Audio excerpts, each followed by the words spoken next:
All right. Thank you. Good morning, everybody. Thank you for joining. This is a collaboration between the PTSA and Syosset High School, so we'd like to thank the faculty for their time and cooperation. This presentation is going to be about social studies. It is being led by Mr. Lowe. Please remember to keep yourself muted so that everyone can hear the presenters. And if you have any questions, I believe you could put them in the chat. The presentation is being recorded, as Mr. Lowe mentions, and will be available to view, I think, within a few days.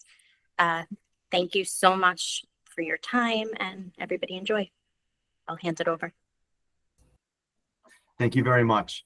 I want to thank everyone for making it out this morning, and those of us that are listening to it a little bit later on, thank you for joining then. So this is Social Studies Department. I'm going to talk a little bit today about what our philosophy is as a department, but also go through some traditional progressions of how students might navigate the Social Studies Department as they're with us their years here at Syosset High School. I'm probably going to say this several times, but I want to start with this. Everyone's journey is going to be unique. There really is something for everyone in this department. And as a result, you know, the students always feel a great pressure in their mind that they have to take certain classes at certain times. And what's really neat, as you'll see, is that by the end of their time here at the high school, there will be different times to carve out opportunities for classes or experiences, clubs, groups, that they may have missed out on in 9th and 10th grade, but now there's an opening in 11th and 12th to take that class. So again, as it was pointed out, we have a chat feature where you can drop some questions. And so as we go, just drop them in there and I'll make sure to address them at the end. So without further ado, here we go. For my contact, this information, please feel free to email me at any time. The 5714 extension, so it's 364-5714. That extension goes straight to my office. There's a voicemail. You can leave a message. I'll get back to you as fast as I can. For the email address, unfortunately, and I'm glad we have the phone restriction for the students, but I wish I had it for myself and I could throw it out a window, but I'm a slave to my email. So if I do see an email, I'll get back to you as soon as I can. I promise you, it may be the next morning, but I will get back to you. And if you have a question for any of our social studies teachers, definitely call the department, 364-5715. We have a big open space. It's a really magical space. And someone will pick up the phone and leave a message for one of the teachers as well. Their emails are their first initial and last name at syossetschools.org, and you can always email them too. They're very open to that. Anyone that was at the PTA meeting earlier this week, Mr. Graziosi, who is our PTSA teacher liaison, is a social studies teacher. He shared that as well, and it is true to fact. So I'd like to start here. A lot of us might reflect on our experiences in what was probably called history class, which was a very different experience. I know for myself, I would walk into class, and I remember Mr. Greenberg, his class, the whole chalkboard was filled with notes. You would come in, the first 15, 20 minutes was literally sitting there in a marble notebook, name, aim, date, and then write out all the notes. And it would look something like this, particularly in my notebook. But these are really, truly social studies classes. And as we talk about the progressions from course to course that we have to offer, 9th grade really sets a foundation for the idea of why social studies.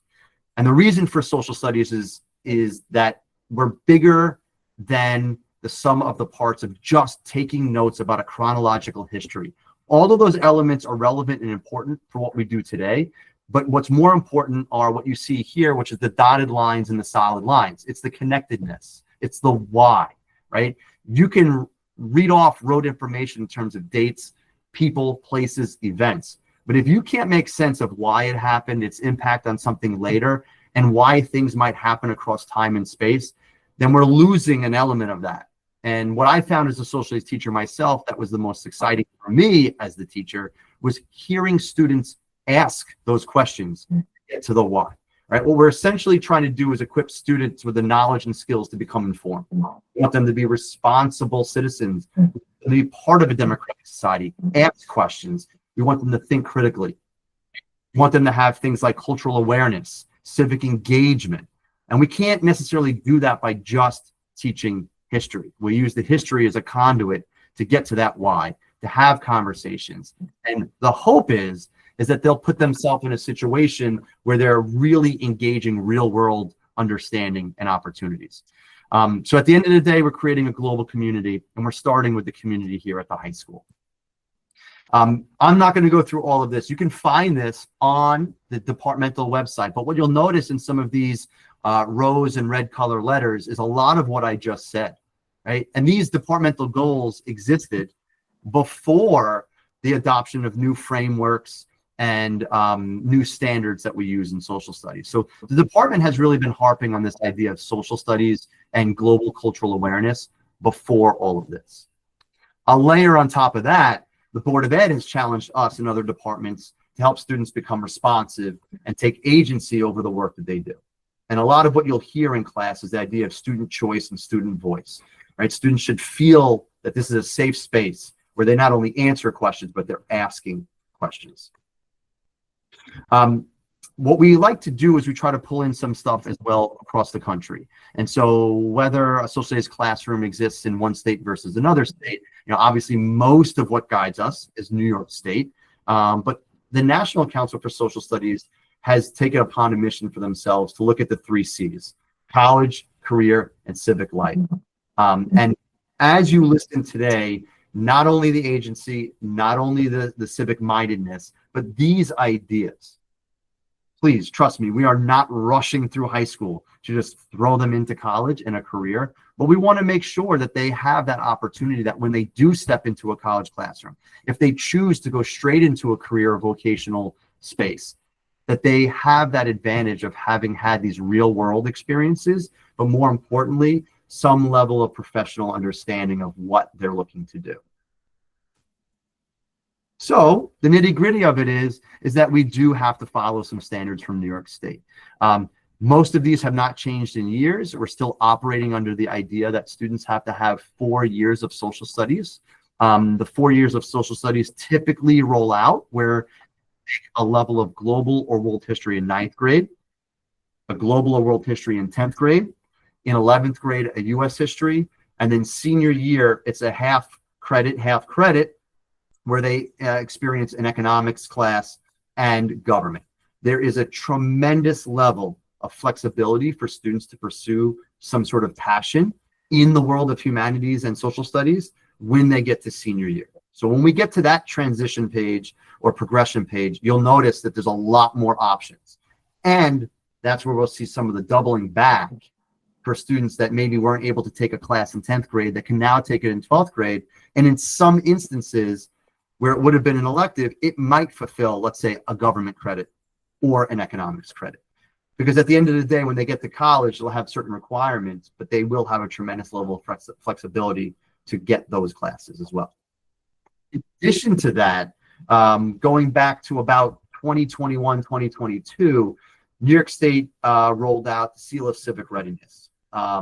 If you remember from some presentations in the past, even with world language, where there's a seal of biliteracy, New York State has these seals to help support students in what would be called a 4+1 pathway. We'll talk a little bit more about that as it relates to Seal of Civic Readiness at the very end of this presentation.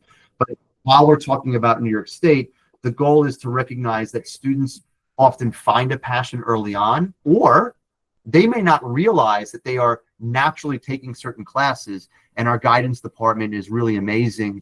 They're going to go in and say, hey, I don't know if you realize this, but you've taken A, B, C, D, E, F, and G. That fulfills one of these Seal of Civic Readiness or Seal of Biliteracy.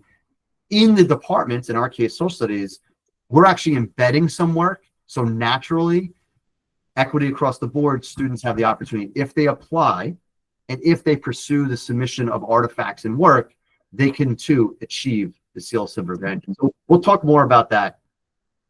Okay. So save any of the questions that are in your mind until that part of the presentation. Okay. I'll point it out again. So it's the second time. Everyone's experience through the courses should be unique and should be different, right? Sometimes students come into the high school And they know, like, I love political science. I love reading books about history. I love watching the History Channel. I want to make a documentary of my own about World War II. I have a family member who lived through, the Vietnam War. I've always been interested there. My family comes from a particular part of the world, and we experience this, and I've always had a passion to see how that connects with my peers' experiences. That's awesome, right? Sometimes students come in and go, oh, history? And again, that's where our challenge is, explaining that it's not just history, it's social studies.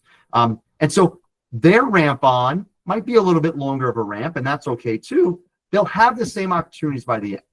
So as all to say, it's not a race. We have a lot of classes to offer. Students shouldn't feel like they have to take all of these classes in 10th or 11th, so that in 12th grade, they're focusing on something else. Spreading it out is wise.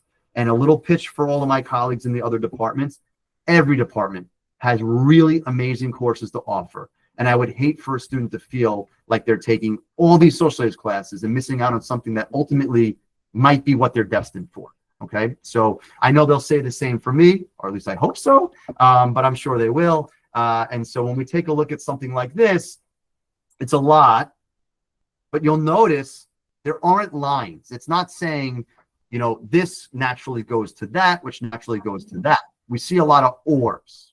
So as we talk about each grade, you'll notice that there's an option for everyone.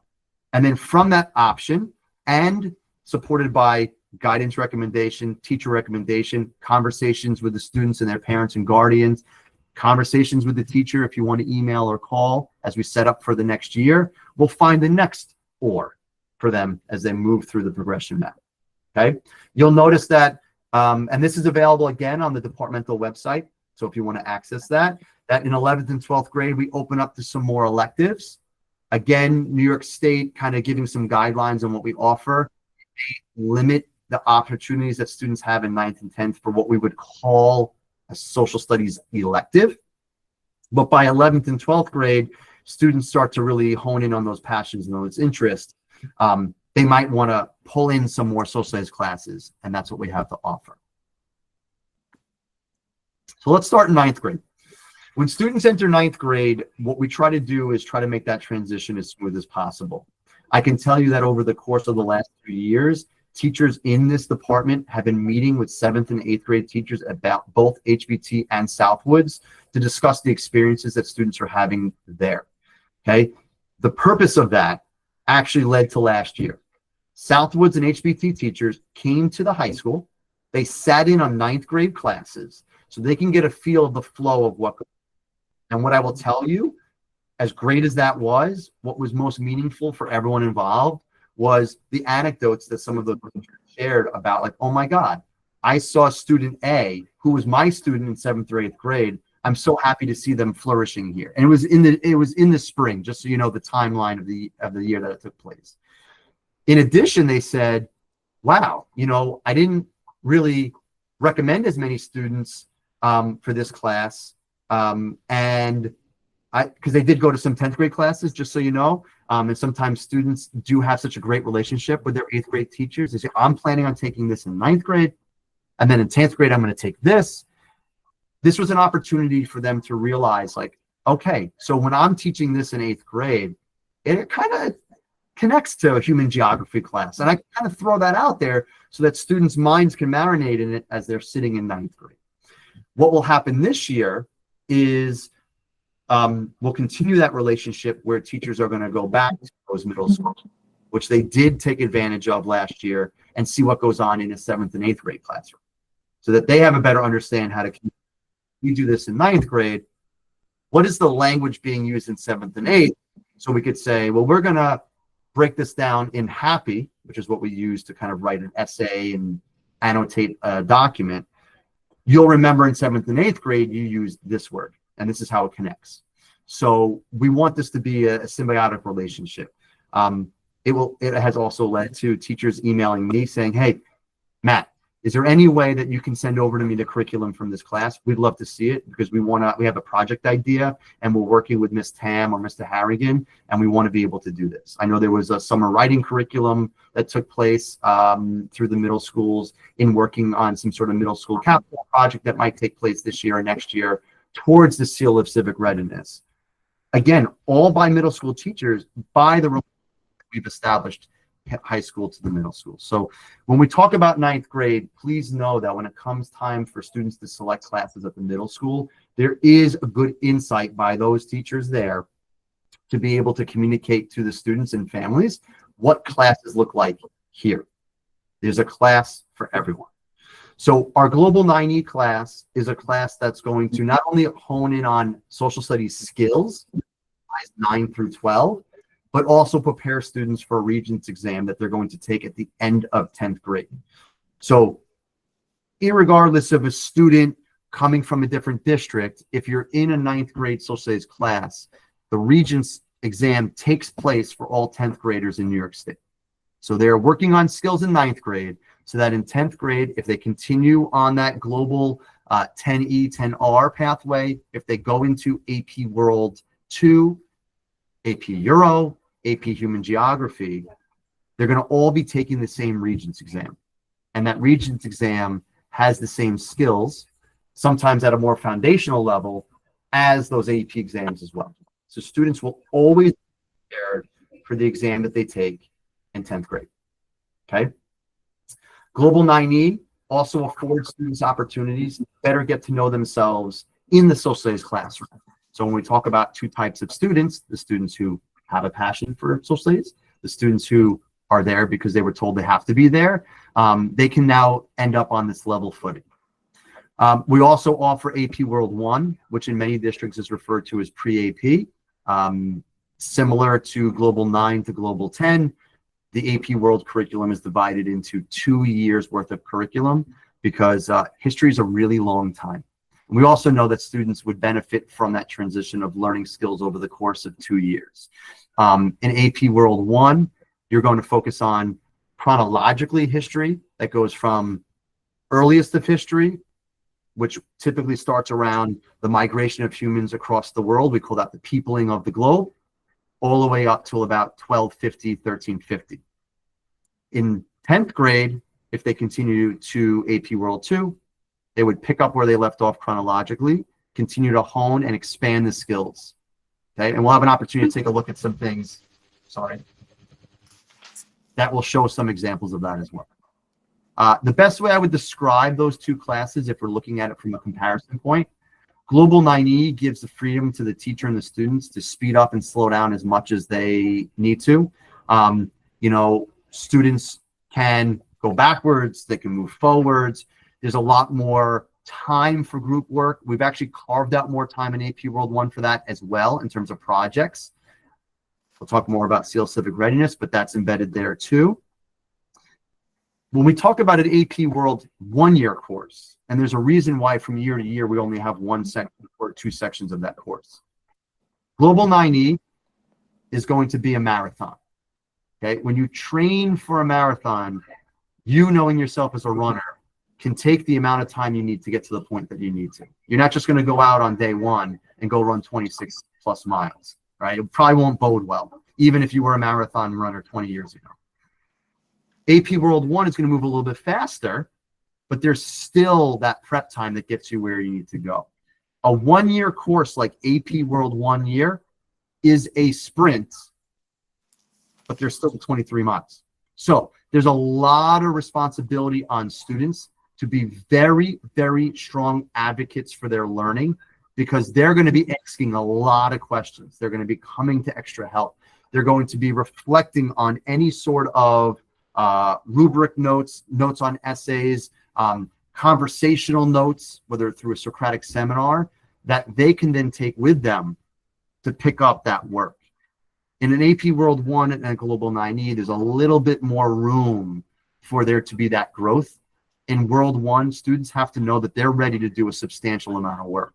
And it's almost like they're in 11th grade. I know that's a harsh way to kind of say it, but having been someone who taught AP World 1, not the 1 year, You know, there can be a little bit of that training wheel part, and then we're going to rip those off somewhere mid-year, third quarter.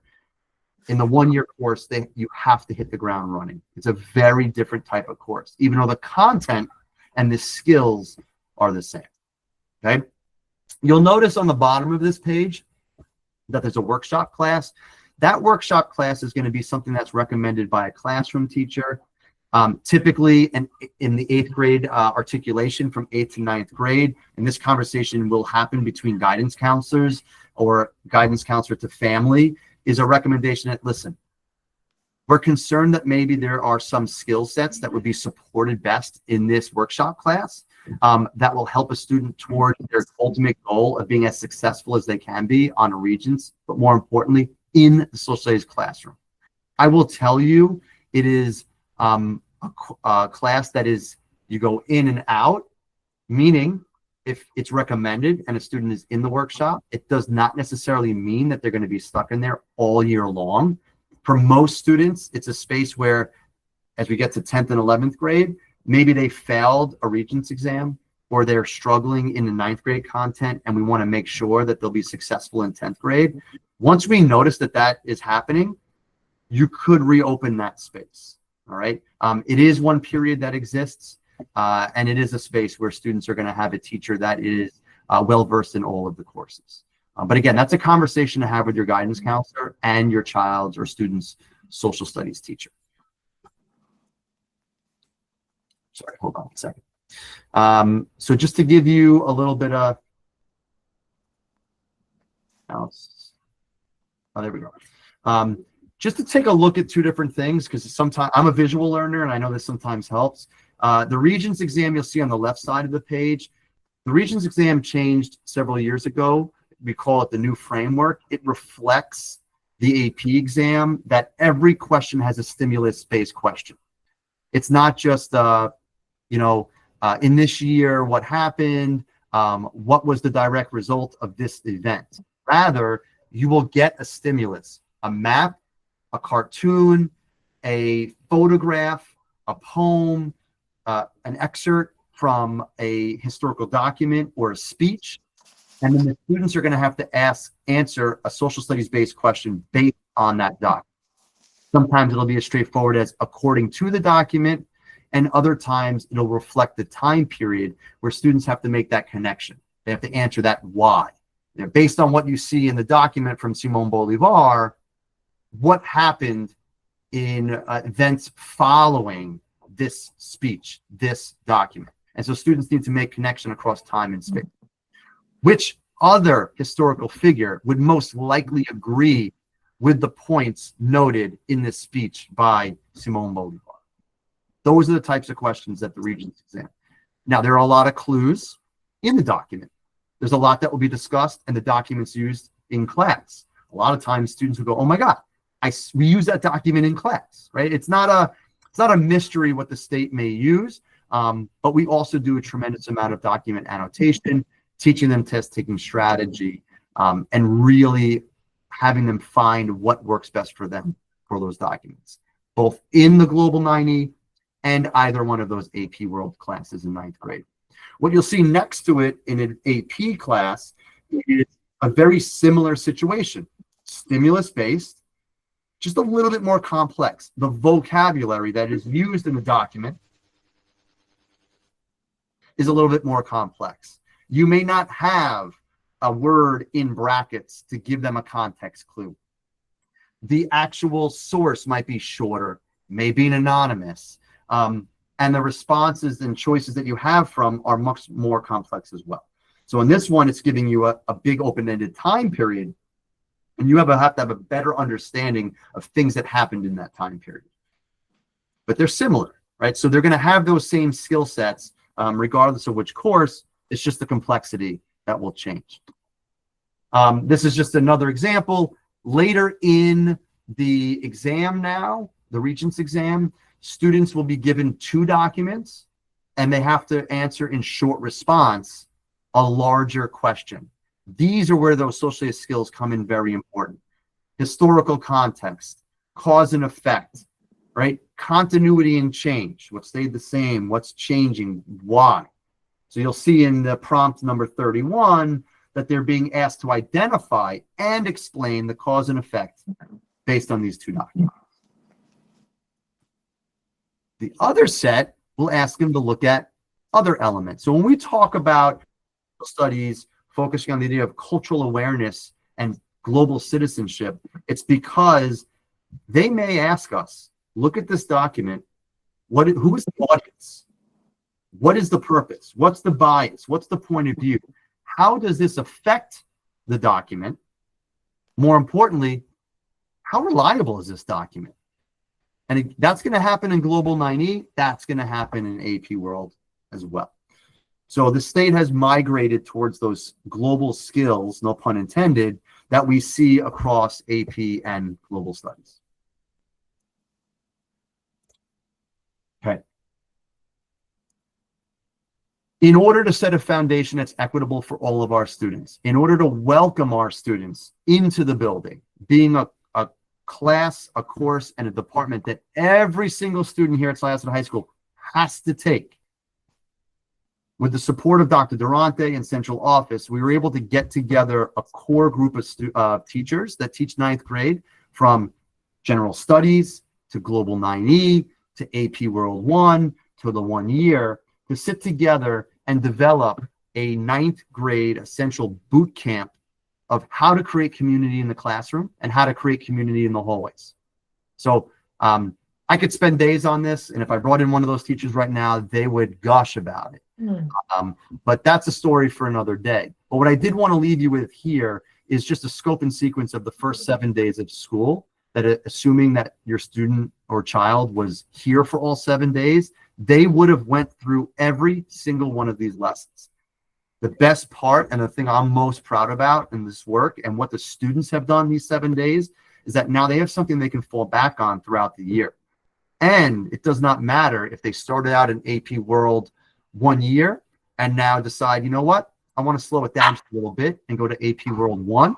Or if they're in AP World 1 and they say, you know what, I want to slow it down a little bit and I want to really explore all of the courses I'm taking right now and go to Global 9E, they had the same lessons. So no one was left out of this. And what does it do? It teaches them how to have conversations, civil discourse. Okay. It teaches them to respect each other and know that as many differences as they might see, there's actually more similarities. Mr. Steinberg, our Assistant Superintendent of Curriculum and Instruction, actually came in and observed 2 of the lessons, treated it like he was a student. I think he was more excited than the kids, because they were making him feel so welcomed already in day 3 and 4 of the lessons, which tells me that not only have you all been doing an amazing job at home, but these lessons are pulling out of students that this is a safe space to have a conversation. So when 2 students are talking about their 2 cultural backgrounds, they're both realizing that they're really nervous to be here at the high school, that they've gotten lost 2 days in a row, that their culture teaches them to respect everyone and to welcome in. And so does that person's, right? And so they have that in common. They didn't know that they both love the same soccer team. They didn't know that they were looking to join the same clubs. When they go to those clubs and they find each other, they can connect on those items also.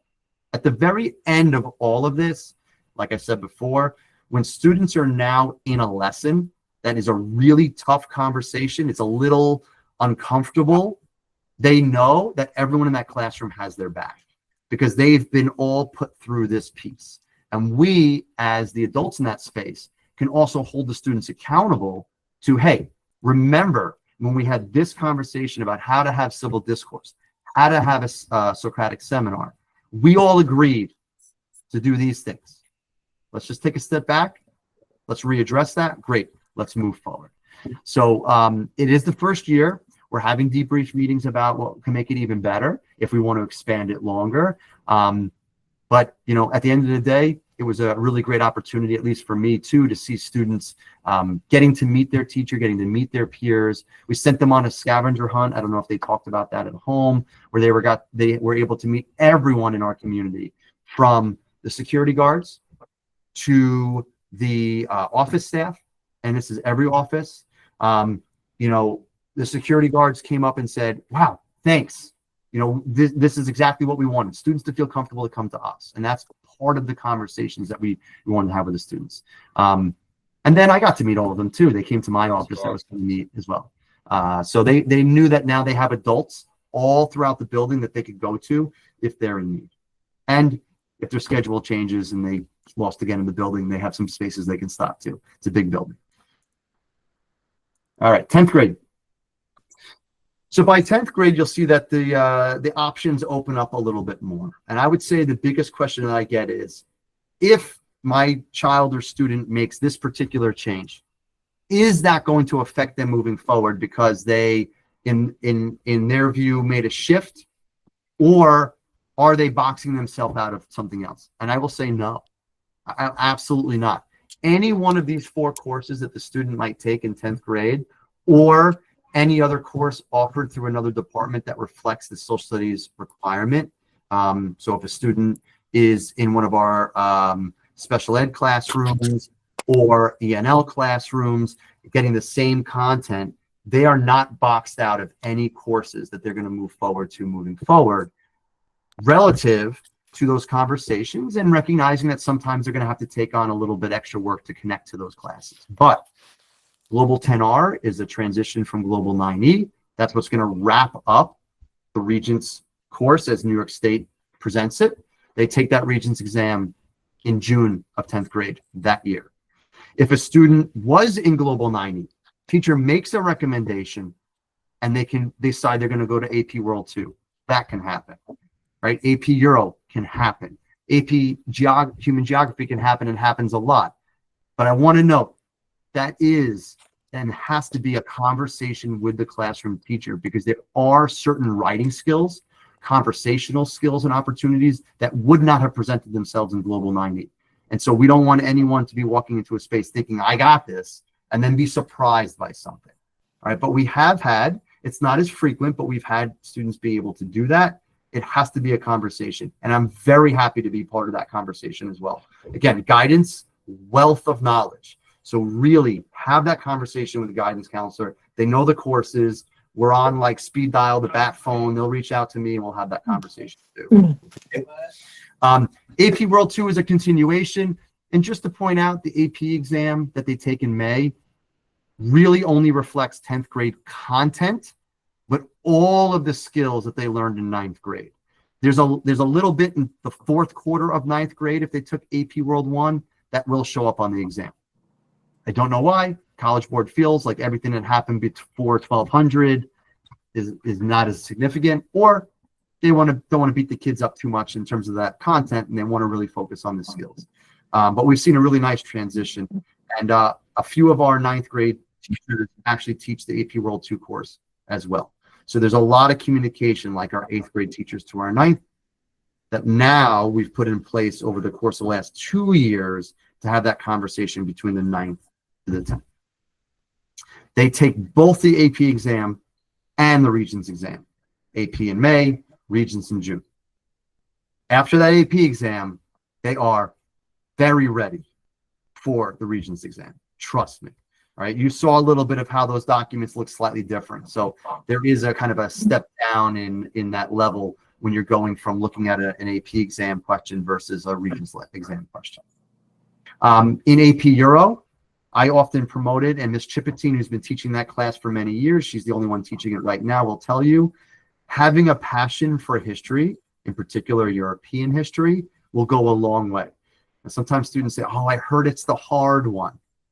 No, you just have to really love history, because in AP World 2, we'll do a lot of comparison, in the Ming Dynasty versus something going on, let's say, in an empire that exists in West Asia or South Asia. What's similar, what's different? When you're in European history, you're looking at, how did the Prince of Denmark become the King of England, because he's the 3rd cousin married to the 4th cousin of Norway, right? So you have to love the history element there to get into the discussion. And what students tell me a lot of times in an AP European history class, they love the like-minded students that are in their space to ask that kind of, and I'm one of them, that like, you know, nerdy Mr. Lowe wears a bow tie, question, because they love the history and they get to have that question there and get into the nitty gritty. AP World 2 is more of like an audit of world history, and they touch on a lot of places. European history is going to narrow the spaces, but really hone it. Trust that the global element is there, because you can't talk about an England, a France, a Spain, a Scandinavian nation without discussing their interactions with the Americas, Asia, and Africa. So all of those pieces get pulled in there as well. Okay. AP Human Geography is awesome. I love teaching that class. I love going in and observing that class, but it's very conceptual. It's a very different type of class. So students are going to talk about how and why cities develop and why those cities look different in Spain versus in Central America. Why population density is different in East Asia than it might be in Western Europe. Why trade routes flourished at one time, changed at another time, and we buy products at different price points in different places. They root it in history, they root it in human interaction, and that way they're also prepared for the Regents exam that they would take in June. Because again, it's a 10th grade class. I will note that sometimes people throw around that human geography is the easy one. It's a very conversational class. Okay, there's a low barrier of entry in terms of students saying, oh, I saw that when I was on a family vacation. I can talk to that, right? I saw the languages on street signs change, and now I understand that different neighborhoods might change those pieces. But the exam is challenging, like any AP exam that you take. So I just don't want students to take it under false pretenses. It is a fun class. It is a class that a student could take in 11th or 12th grade as well. So if you didn't get to take it or didn't want to take it in 10th grade, you can surely take it as an elective in 11th or 12th grade. And I'm seeing more and more students do that as well, because they feel like I wanted a global foundation, I wanted a US foundation, and now I can take that information and I can use it with this course too. So it's not a race. It's more of a marathon. Again, in Global 10, we have these workshops. It's social studies workshops, so any grade can benefit from it as well. Okay. What I do want to do is a little bit of an anecdote from Mr. Caffiero about AP Human Geography. Hold on one moment.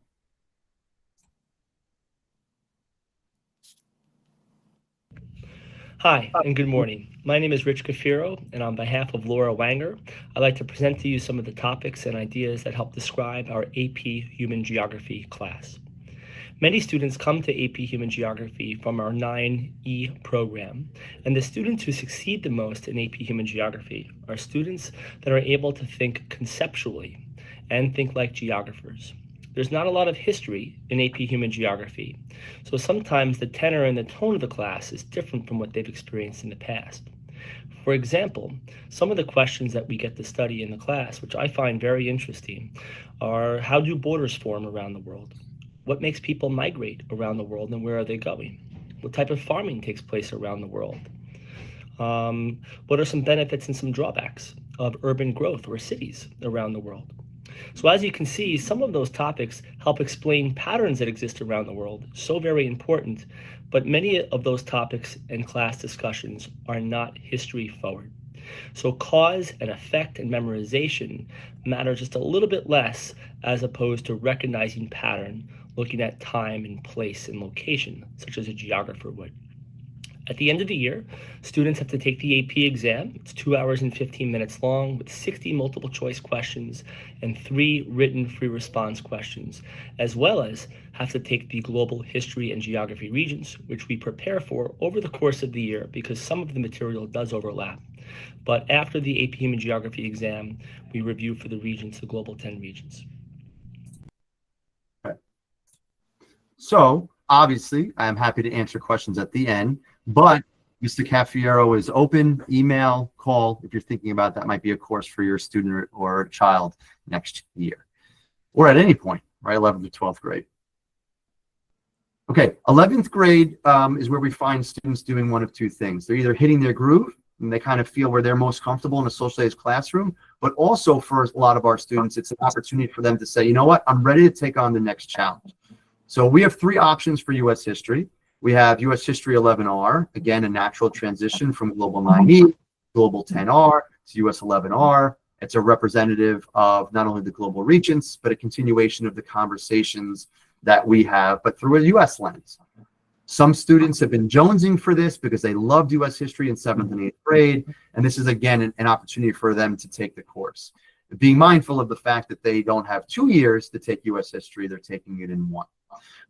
AP U.S. history has a lot of the same skills as your world history, your Euro history, and the human geo, but like the world and the Euro, the writing prompts are similar, the essays are similar, the types of questions are similar. We're just changing the content. So when they walk in, if they've taken a course like that, it's not a surprise.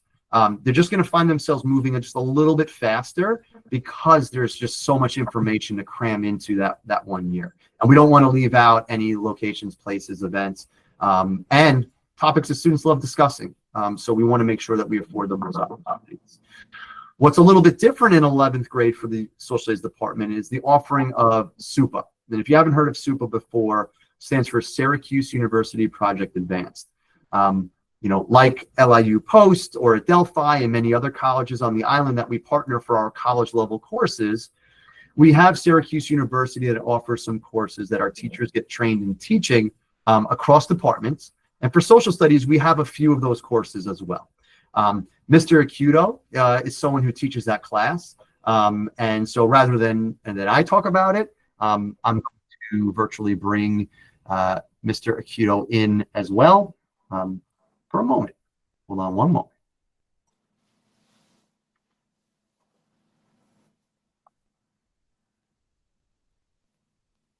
Hi, everyone. So I am Marco Acuto. I teach the Project Advance American History course, which is through Syracuse University, otherwise known as SUPA. It's a class that I think is not always on a lot of people's radar because it doesn't have the AP moniker in front of it, but I think it's a class that definitely should be up for consideration for 11th grade students when they're considering, should they take an AP course or maybe should they consider a SUPA course.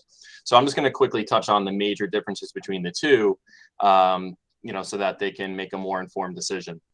So the biggest difference between SUPA and AP is SUPA is not beholden to a test in May, right? There is no one exam that they take at the end of the year that will determine, potentially whether or not they're going to get college credit for the course.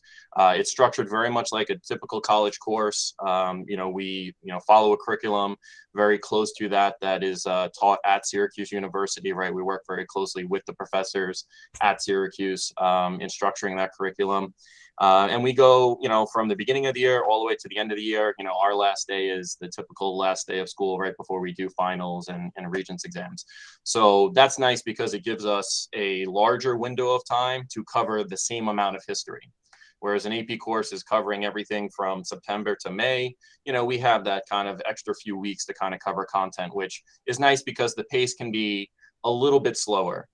We don't have to kind of try to get through everything as quickly, so we can kind of hit the pause button at times and spend a little bit more time on some topics or current events that really wouldn't be as easily done in an AP course because of the time constraint. The other major difference between the two is SUPA primarily is more writing based, meaning that we don't typically have multiple choice exams, right? It's usually short responses, essay responses, and/or what we've been incorporating a lot more lately is project-based exams, allowing students to kind of incorporate more of their creativity, into the demonstration of their knowledge. So it's nice because it gives us that ability to do so. Aside from kind of those technical things, the major difference too with SUPA is students have the ability to earn up to 6 college credits. They're basically taking 2 courses, History 101, for the first and second quarters, and History 102 for the third and fourth quarters, obtaining 3 credits per. And the only requirement for them to obtain those 3 credits is they need to maintain a C average. If they maintain a C average, right, they will obtain those credits. Along with that, those credits are accepted at up to 90% of universities, as compared to an AP exam where determining whether or not you get credit is how you do on a test in May. And we all know how kids could be. They could just have a bad day. They could have a bad week. And even though they might have been A+ students the entire year, or whatever kind of student they were the entire year, however they perform on that day determines whether or not they might potentially get credit for that course. Whereas with SUPA, it's not based on a test that you take on one day. It's based on what you do the entirety of the year. So everything they're doing matters, and all it's dependent upon is, their average at the end of the day. So that's something that is a major, I think, selling point for the course, because there's really a lot more for them to gain in a SUPA course than I think any other course offered at the high school. And with the 90% acceptance rate, that's something that is always, I think, an advantage for a lot of students to look into. And the cost that they're paying for that, which is another thing that I always like to bring up to parents, is they're paying $112 per credit. So if you're to compare that to other schools out there, what you're paying per credit, I just looked some things up and I might be off with my numbers, but I just picked some schools. So Binghamton is $295, NYU is $1,400, Delaware is $950.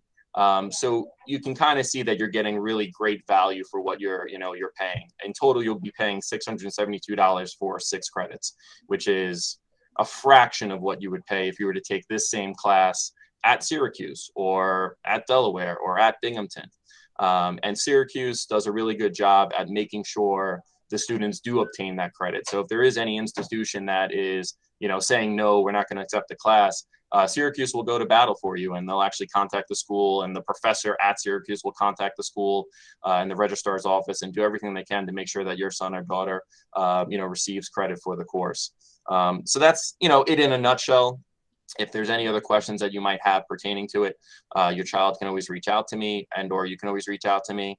But I just want to kind of take the time to really highlight the benefits of a course like this, and the benefits of, potentially leaving high school with college credits, and, maybe graduating early, or being able to lighten the load for students when they do enter college with the need to not take so many credits within their first year, so they can focus on other things.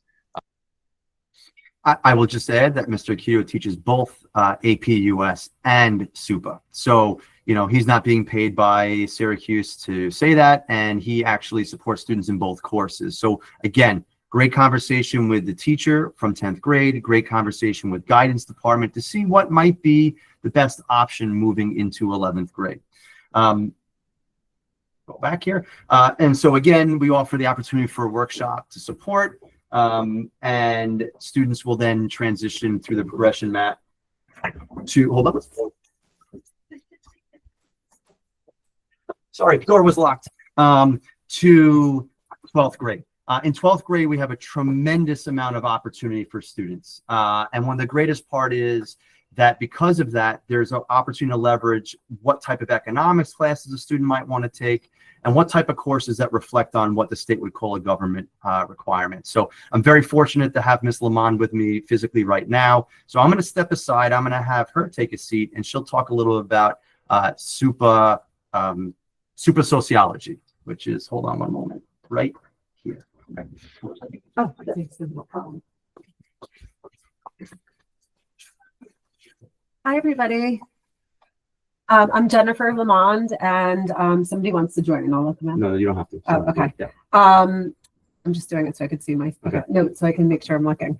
Hi, I'm Jennifer Lamond, and I'm one of the teachers of Syracuse University Project Advanced Sociology, which is a wonderful partnership with Syracuse University. We've been teaching the course here for decades and decades, and it's really a favorite of a lot of the seniors. They report that they think every student should have to take this course because not only can they earn 3 college credits, but it really opens their eyes to the systems in our society that are behind individual troubles. that we face. So it's very relatable, and it uses a lot of the other social studies classes that they take too. So it's an empirical social science, and we use the same book that they use in the introductory level course at Syracuse University, and do much of the same readings. It's a writing intensive course, so if students are good at writing, they like it, and it also teaches them how to write well on a college level.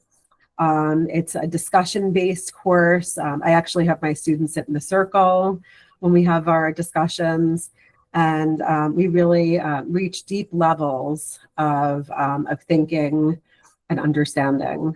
I don't know, are there other things here? Okay, and then, right, so I always say to the students, it's the lifting of the veil to see the same society that we lived in through a different lens, or seeing the water that fish swim in, participating in something larger than ourselves, which are the social systems, right? Everything economic. Like I ask them, when you wake up in the morning, you're already interacting with systems, right? To the minute you go to sleep at night, right? You wake up, you pick up your cell phone, you're interacting with the media, right? It goes on and on. Same book as Syracuse University, and many wonderful readings that the students can relate to. We organize the course, actually 5 substantive units, and then the last unit is what we can do about the problems that we discussed. So they can really take this information with them throughout life when thinking about society, right? So, I don't have to go through everything that we learned, but for those of you that took sociology in college or high school, it's built on a lot of the idea that these invisible systems, like the historical period we're born into, and the societal issues, are really behind a lot of what we experience personally, right? Our individual stories. So that's it, and I'm happy to answer any questions you have at any point. And take care. Good luck.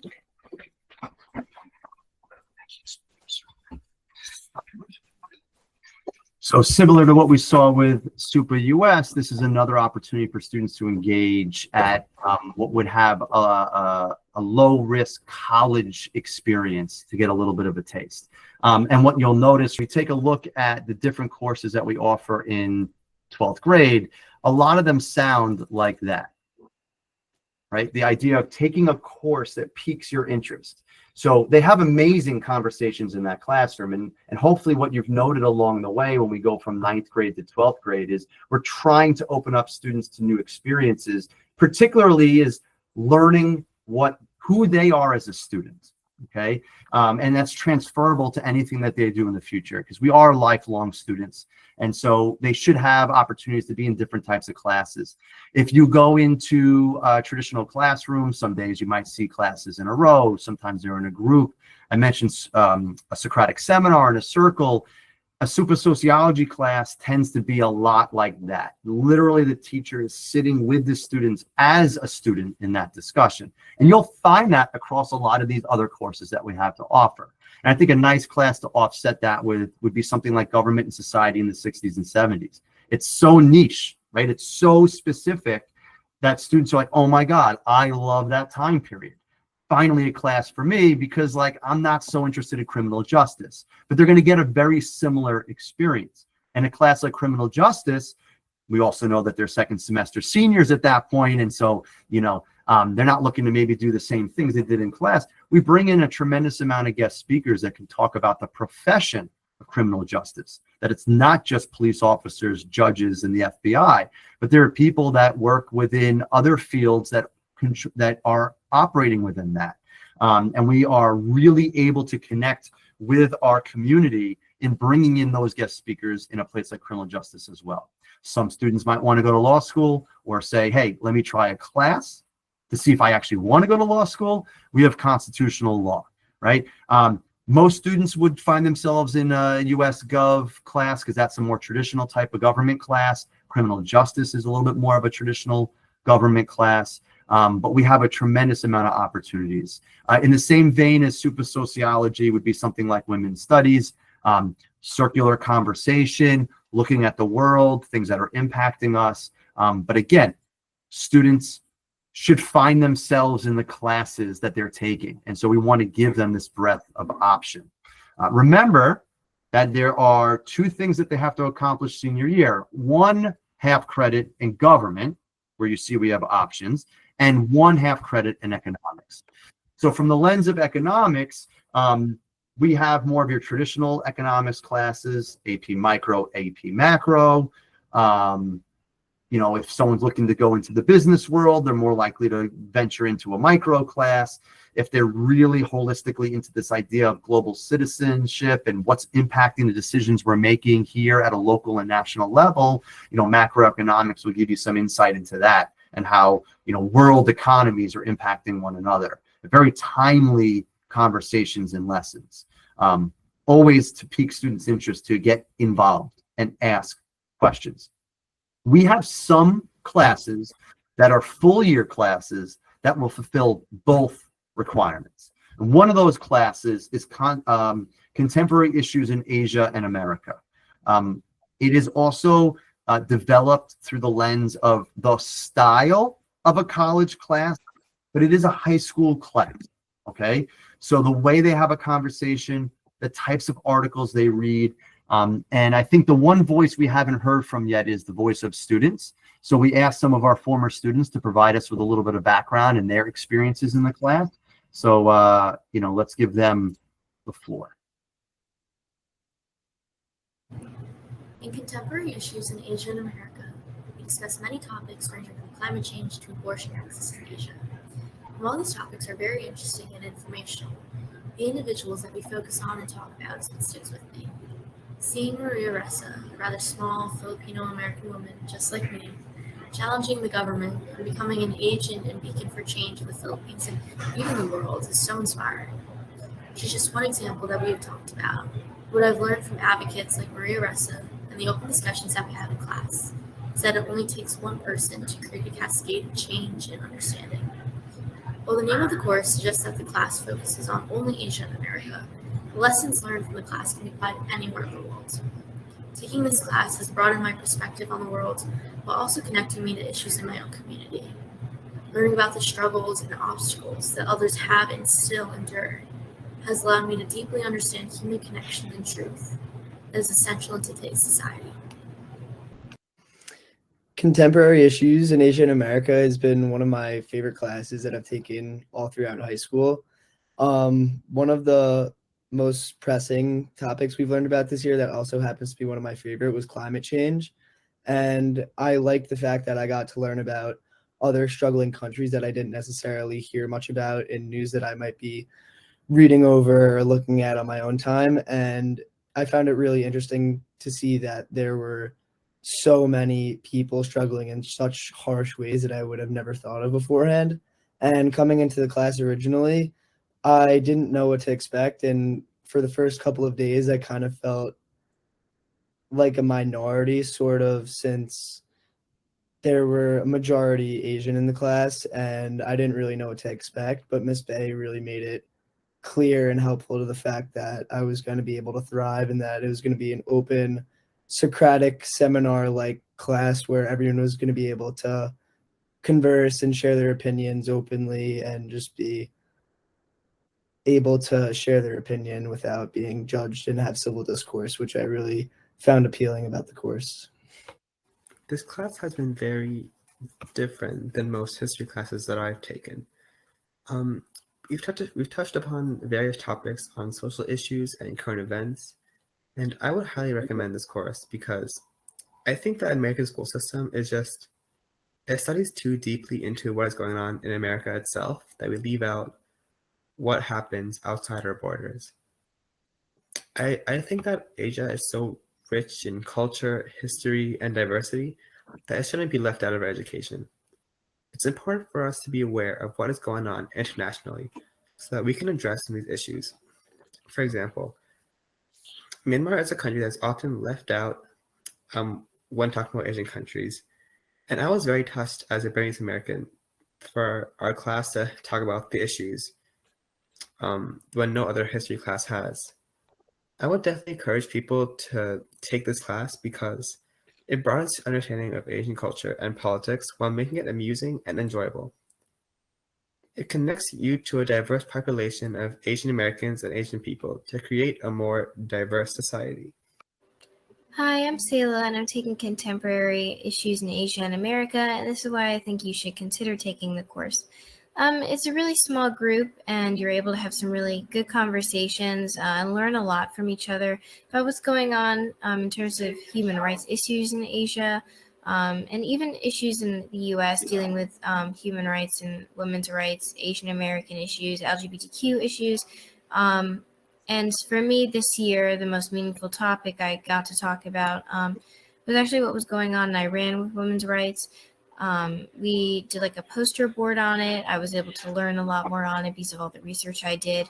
And it really helps me understand why it was so important to see what was going on in the world and not just what was going on around me.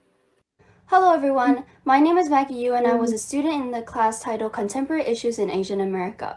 This class was largely project and discussion based, and we chose the topics that we were genuinely interested in. Materials were not just handed for us to read, it was unlike any other history classes I've ever taken. Contrasted to regular history classes, this course analyzes modern current events, things that are happening around us at this current moment, and how it is affecting us. This class promoted teamwork and cooperation, and students gained a sense of connection with other cultures. It is not only for those who belong to an Asian descent, because the course is useful for anyone, as they may not get exposure to other countries in their other classes. And therefore, this is a very good class for students hoping to engage with current events around the world. I believe that this class enriches the students' global mindset and teaches them important concepts of multicultural, peace, and human rights education, which is incredibly important in the current globalized world. Okay, so again, these are just tastes of different classes that exist. And what I really want to emphasize is the fact that you jump into a constitutional law class, you're going to hear students be as equally passionate and inspired about what they're doing in that class too. These students that spoke to us just now, what Mr. Acuto shared with us, Mr. Cafiero shared with us, Ms. Lamont shared with us, those are their experiences in those classrooms, but you're going to find this across the other courses. I imagine you didn't want to spend the entire day with me, so we had to kind of pick and choose a variety of courses to highlight different styles of teaching, different types of experiences.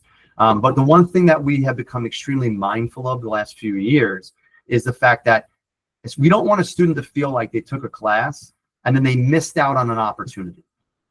It may not be the same content, but we want them to get similar opportunities. And what came along, and I introduced this a little bit earlier, is the Seal of Civic Readiness has provided us a template for us to be able to explore how do we address not only issues, but history and interactions amongst people across time and space. And what that template allows us to do is also establish equity for students taking their own journey through social studies. So a real quick visual, and for more complex information, our manual. So if students are going to pursue it, they can print out or access digitally the manuals on our high school social studies website. Is that the Seal of Civic Readiness is aimed at establishing all the skill sets and experiences that we've always been trying to embed here, but it names it in particular ways that allows us to overlay it into every single class. And so what we asked ourselves, the committee, which by the way, the committee expands beyond the social studies department. It includes representatives from the special ed department, from the health department, from the English department, and guidance, so that students have opportunities to engage the community, whether it's the physical building, their school community, or out into the streets of Syosset, Woodbury, Muttontown, and beyond. So what do we have? We have students that have to jump through a few hoops. We want them to establish a civic knowledge, a grounded nature of civic knowledge, but we also want them to have civic participation and experiences. And what the state says is, let's attribute some point values to these experiences. Let's vary them so that students have different experiences. They take different classes. They transition through the classes faster or a little slower. They are more of a science math student, so they take all of their electives in those departments, but they don't do it in a social studies or an English class. How can we make sure that they're equally available to get these points? This is how we do it. And we encourage a school district to find ways to embed the work so students organically and naturally do it anyway. So starting 2 summers ago, we had some curriculum work where we said, what grade levels would benefit from some of these projects or experiences?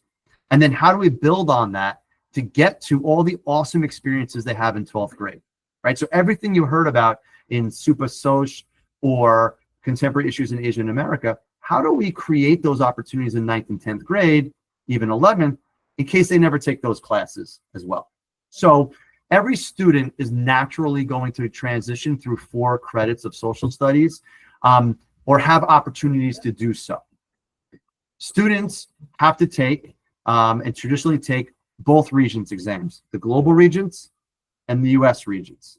Now, they can either score proficiency, meaning they pass the Regents, so 65 to an 84, or state deems mastery 85 or greater. The asterisk means that you can accrue this multiple times. So you pass both the global and the US, that's 2 points already. State says you have to have at least 2 points on the left side of this table. Well, just by taking those regional exams and passing it, you've done that.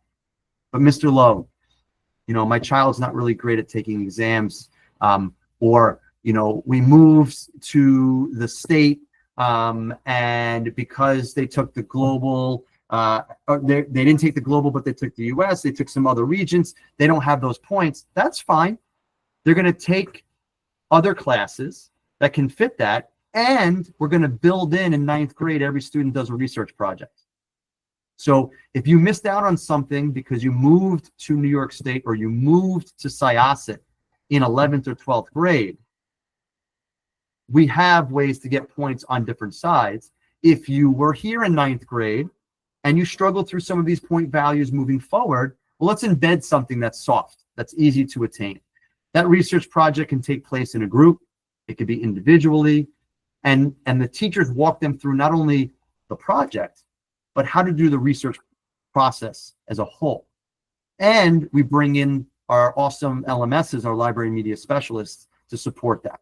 So sometimes they'll go into a library. Sometimes the LMSs will come into the social studies classroom. So now every student will have the opportunity to do that. New York State says equity, equity, equity.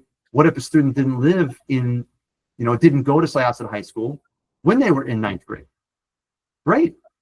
I'm happy to assign that assignment. A student who's an 11th grader can do the research project. Everything is retroactive. You can always make it up later on. When we move to the right side in civic participation, there are a lot of different ways to do this. Now, students are involved in so much here at Syosset High School.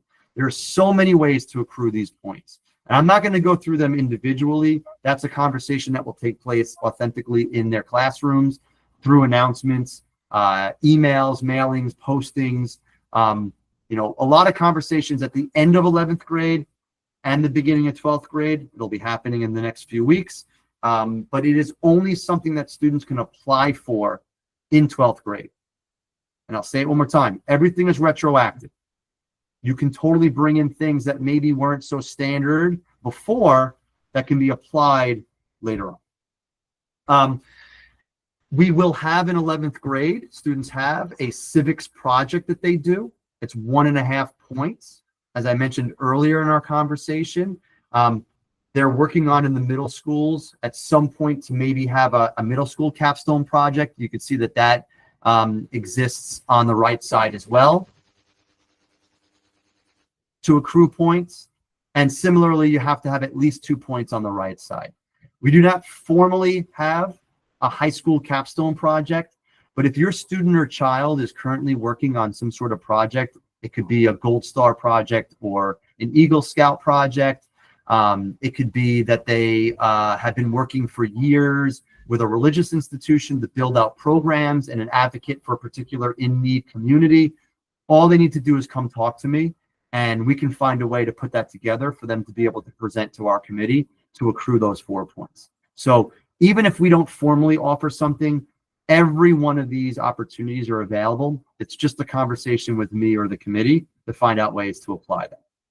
Again, we'll be talking to students more about it. The last 3 or 4 years, there's been a little bit of embedded trial as we go. You talk to anyone in any school district, this is really a 3 to 5 year plan to get it to where we all see it being. And at this point, we're just getting into our 3rd year of issuing these seals to students who have earned them. So that number is growing each year. And ultimately, it's just a question that has to be asked. The last piece for us as a department is I don't want to leave out the fact that we have some amazing clubs and groups that exist for students who are interested in the humanities and specifically the social studies. All they have to do is talk to their classroom social studies teacher, find out who the person is that's in charge. They could stop by the dean's office. All of this information is kept there, either through a conversation with the clerical staff or Dr. Kim and Mr. Fisher. And of course, they can come find me up in the social studies office and I'll direct them to that as well. We're always open to new ideas. They simply need to go through student government if they have a new idea. Or maybe there's a way to combine that with an existing club or group and make it even better. The 3 competitive clubs and groups that we have are Mock Trial, Model Congress, and Model UN. They do go and compete at colleges against other high schools. They go to other local high schools. And even with Model UN, we host in the spring a really awesome event. If any of you have students or children who are in the middle schools, for our middle school Model UN clubs and groups to come here, and our students run the entire event. That's really pretty awesome to kind of a give back to the experiences that they had. So with that, that is everything that I have right now to share about the social studies department. This is my contact information. Once again, you can get me through 2 places. On the screen, you see it's a little bit different. You can always get me through the dean's office as well. Ms. Filippo is there and she can connect. My direct line is 5714, so 364-5714, specifically to my office and my voicemail. The department as a whole, if you just have a question about something and you're hoping to catch the ear of someone who teaches that course, is 5715. The offer is open all the way to the end of the school year. So as you're starting to think about some courses, what's better way than to ask the teacher that teaches it? And in the past, sometimes we've had a student take a look at a textbook just to kind of see how that's organized. That helps. And email your classroom teacher, email me, and then of course you have our excuse me, you have our website. Just go to the district website or the high school website and you can connect to social studies. Any questions? All right. Thank you for your time and letting me talk about social studies. Not enough people in my life let me do that. So thank you very much. Have a great day. Thank you. Thank you so much. You're welcome. All right. I'm going to end the recording now.